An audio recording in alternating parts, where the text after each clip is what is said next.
Imagine you went 30 days without drinking a cup of coffee. What would happen? This is in fact really fascinating. In the United States, almost 85% of all adults regularly take caffeine in the form of coffee or tea. Soda and energy drink use among children is extremely high. Let me be completely honest with you right off the bat. I have a serious coffee addiction. Unfortunately, I don't have that much. This cup may appear to be quite sizable, yet when compared to other objects, it is actually quite little. Because I abuse it so much at university, this is the amount of coffee I drink every day, and I drink it exclusively in the morning. My adrenals were eventually worn down from all the pots of extremely strong coffee I used to drink. People take caffeine because it is habitual, but despite its psychoactive effects, caffeine is the most extensively consumed mind-altering drug worldwide. Some people drink it because they enjoy the flavor, while others seek its energizing effects. I drink it in the morning to help jumpstart my imagination, and it seems to work. It's not that it keeps me going so much as it makes me more alert. Certain cognitive abilities such as abstract memory, reasoning, reaction time, mood, and spatial memory have been shown to improve with caffeine use.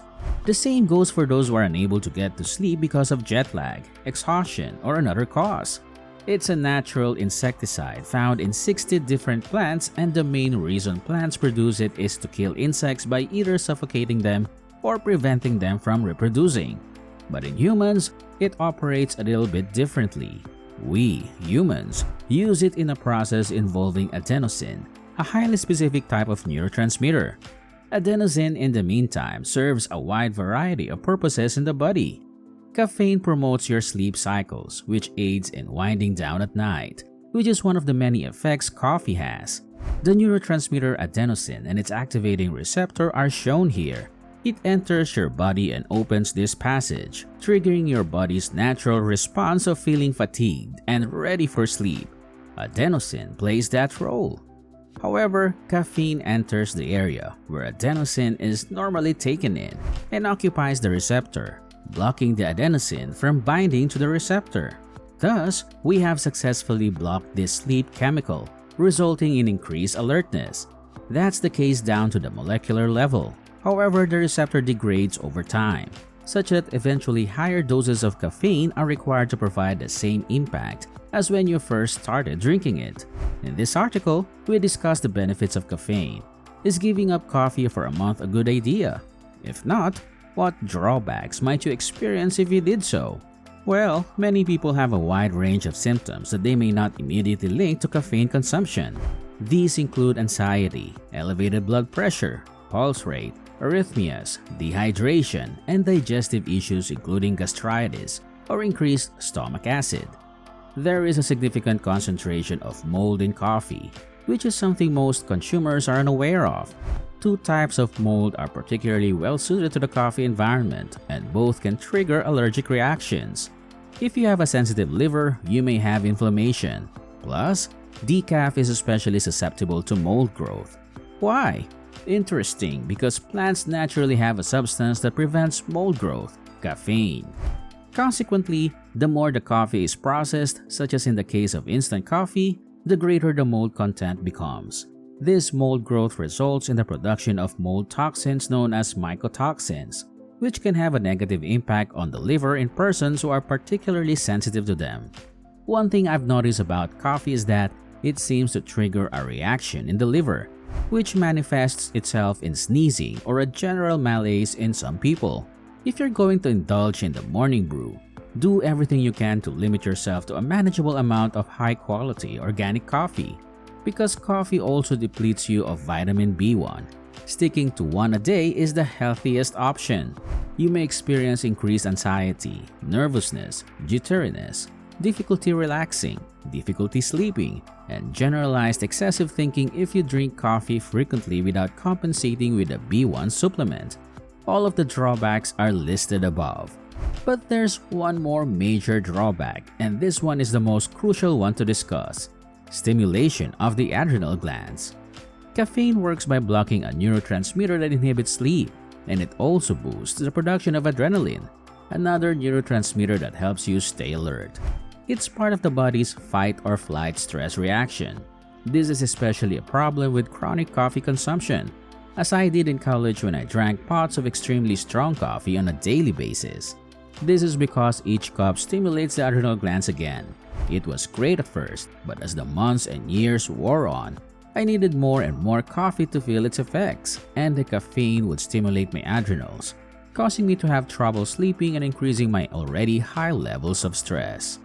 To test out how they might feel without the adrenal stimulation that coffee provides, many people try to cut back or quit the habit altogether. Let's discuss the potential outcomes if you're discontinuing the use of the drug. My guess is that your worries would diminish. Since you'd have more B1, you'd feel less anxious. You'd undoubtedly have more restful nights, which would boost your energy levels throughout the day. It's possible that your blood pressure may return to normal. Your heart rate will slow, and any arrhythmias or palpitations you may have been experiencing will go away. Your teeth may even look better, as both coffee and tea have a tendency to leave unsightly stains on them. And if you have an allergy to mold, you may discover that your liver benefits as a result of the reduced exposure. And most importantly, your adrenal glands will be less stimulated. You will have healthier adrenal glands because they won't be overworked. How then may one mitigate the negative effects of coffee withdrawal? Since tea contains less caffeine, switching from coffee to tea can be done gradually. As you go through this process, you will notice that your receptors adapt to the point where you experience significantly fewer withdrawal symptoms. Withdrawal symptoms like headaches, dizziness, fatigue, and irritability can sometimes last for an entire week, though usually not more than a week. Second, there are many other herbal coffee replacements that are just as wonderful as the Chino, such as the many others that are available.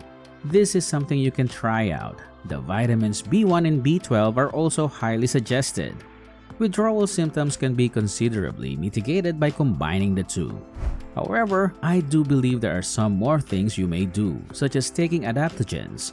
This ashwagandha stuff is great. It's good for improving stress resistance. The adaptogen effect is produced by some mushrooms. You might also try drinking some lemon balm tea. What we're doing here is simply helping with the adjustment.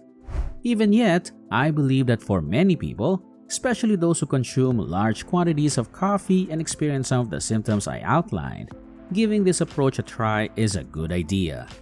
Now that we're discussing what might be keeping you up at night, I'd like to emphasize the importance of getting enough sleep to both strengthen your adrenal glands and reduce your dependence on coffee.